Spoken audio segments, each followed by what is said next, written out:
Hi, I'm Gary Hennerberg. I've worked with countless organizations to help them identify their unique selling proposition that's resulted in sales increases of anywhere from 15% to 35% to even 60%. Now, let me ask you this. Have you ever had challenges with your particular marketing programs to take them from good to great? Well, so have I, actually.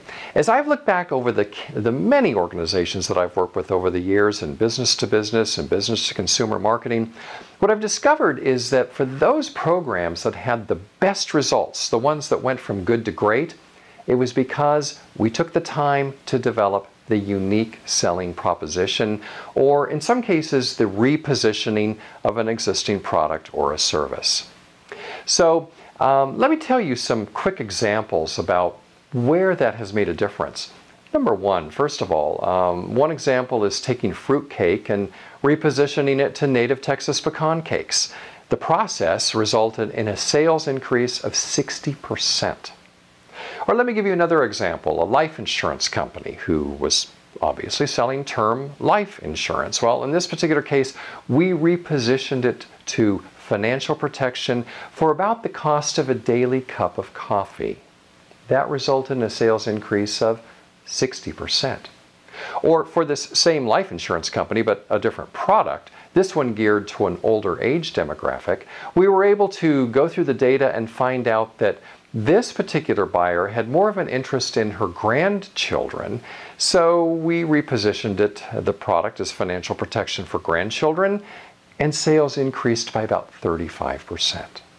And for still another example I want to talk to you about, this happens to be for a new mailing list organization who came up with a rating system to help clients and customers feel more confident about the email list or the direct mail list they were about to rent. Well, in this case, what we helped them do was to come up with a unique selling proposition that basically said, you probably wouldn't book a hotel room without checking its ratings first, so why would you decide to rent a mailing list without checking its ratings first? In this particular example, sales have really climbed quickly for this brand new organization. It's a unique selling proposition that seems to have really connected and seems to have worked. As I look at part of the reasons why some of these programs have worked so well, I think it's this. The old way of doing things has really changed. We're going through some amazing transformation in our times right now. The world of selling has really shifted. Consumers are distracted. They don't read as much. We must connect with them quickly. In a simple click, your email message or your website can be gone, or your direct mail package put in the trash with just, by looking at just merely a few words. So, marketing messages out of necessity seem to be getting shorter, and more importantly, that unique selling proposition has to connect instantly with the person who's reading it, or they're going to be gone and your chances of making the sale are going to be gone forever. So there's no time for a warm-up act. I see a lot of warm-up acts taking place there in marketing. It's important to quickly communicate, and it's important to quickly communicate one singular thought to really connect with that particular customer here. So for years, I've been one who has advocated long copy because I've been a writer of long copy. And what I have to admit is that what I'm seeing is that shorter copy is really working. And you know what? That's like thrusting a dagger through the heart of a copywriter, truthfully, who has used long copy. And by the way, I'm not saying that long copy doesn't work anymore. I'm just saying that shorter copy, for a lot of instances, is working better. So if you think about the examples that I talked to you about a few moments ago, whether you'd buy a fruit cake versus a native Texas pecan cake, or whether you'd buy life insurance versus financial protection for about the cost of a daily cup of coffee, or whether you would you really go rent a mailing list without first checking its reviews, much like you would first check reviews and ratings for hotel rooms? These are the unique selling propositions that seem to be resonating with people.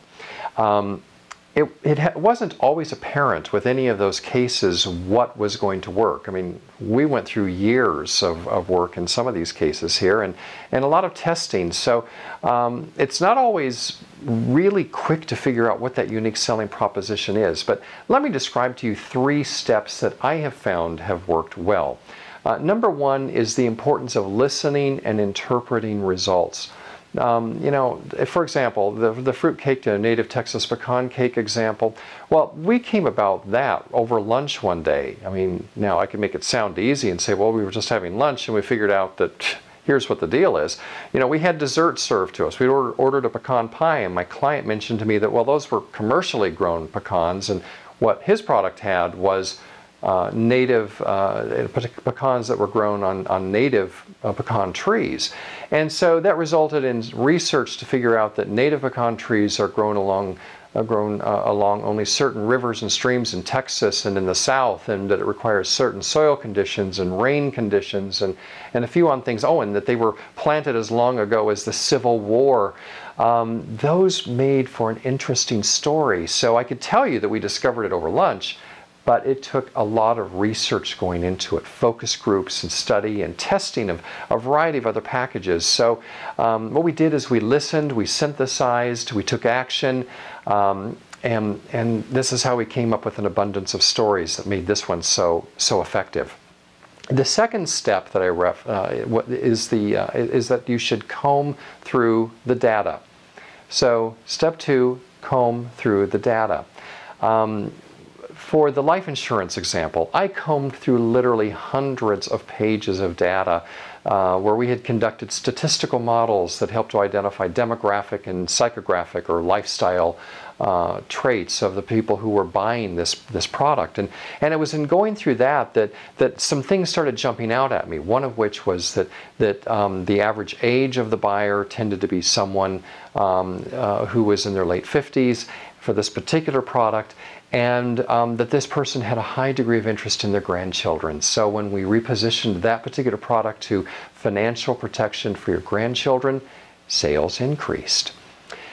The third step that I think is essential to take as you look at a unique selling proposition or repositioning development is that whole need to reflect and to keep it simple. For the email list company that I talked about, you know, it was casual conversation over breakfast one morning during a planning meeting when we were talking about the copy that I had written, and I talk about dozens of versions of this copy. It was just really a difficult one to get to, and you know, it was just, as we were talking, it just occurred to me that, well, you know, when you have ratings here, it's sort of like, you know, would you ever go rent a hotel room, book a hotel room without first reviewing its ratings? So why would you say the same with a mailing list? And you know what? It was over scrambled eggs that these words came about. But you know what? It took a long time to write and to get to that particular point where we could get to that seemingly easy place of getting to the unique selling proposition. So reflecting, keeping it simple, that was really the key part for that particular client. So common mistakes that I see companies make in developing their unique selling proposition is to overlook research, maybe not even conduct any research. Research is important. Online surveys are easy. Focus groups are something that can yield valuable parts of information to help you be stronger and do a better job. Another thing that I see as a common mistake is not letting the creative team have their space and their time to come up with, you know, what that right message really is that can resonate with the consumer. And still another thing that I see happening is just not talking in person. You know, I realize that in today's technology world that, you know, we can communicate by email and we can have phone conversations and Skype, but there really isn't anything that replaces that in-person contact. And in those informal occasions like having lunch or having breakfast where all of that time that you've put into it has sort of have had time to germinate, percolate, whatever the right words is that you want to use, and you suddenly decide and you come up with the aha, that's what it is. Because the fact of the matter is that machines don't come up with unique selling propositions, people do. And the positioning or repositioning a product is idea-based. It takes thinking and it takes research and it takes digging into what those unique items are that will help sell that product and transform it into the eyes of the consumer. So the other things I would say that are important also on mistakes is the failure to test. It's essential to test a brand new unique selling proposition against what you are doing, and to do it in a statistically controlled environment so that you know and you can be confident if the testing really worked for you or not. You know, a lot of times I see organizations just sort of go with their gut. You know, sometimes that works, a lot of times it doesn't really work. It's important to test and do it in a methodical kind of way, because the market is going to tell you very quickly whether your unique selling proposition, your USP, or repositioning is going to work or not. It's going to happen when they look at your email message, when they click to your landing page, when they read your website, or whether it's something as like your traditional direct mail package. It all has to connect, and it has to connect very, very quickly. So you need to be open to ideas, you need to test them. And importantly, if you're going to look into finding a unique selling proposition, you need to make a commitment. You need to be patient. You need to take the time to do it. Now, I would love to have the opportunity to work with you to help you take a good program to a great program. And to do that is a matter of starting a conversation. And I invite you to call me by phone and or email and get that conversation started, because it can be a very exciting time to explore and to research and to have that breakthrough that perhaps could yield for you that same kind of 15%, 35%, even 60% breakthrough in sales levels. And wouldn't you like to have that for your business? Call me.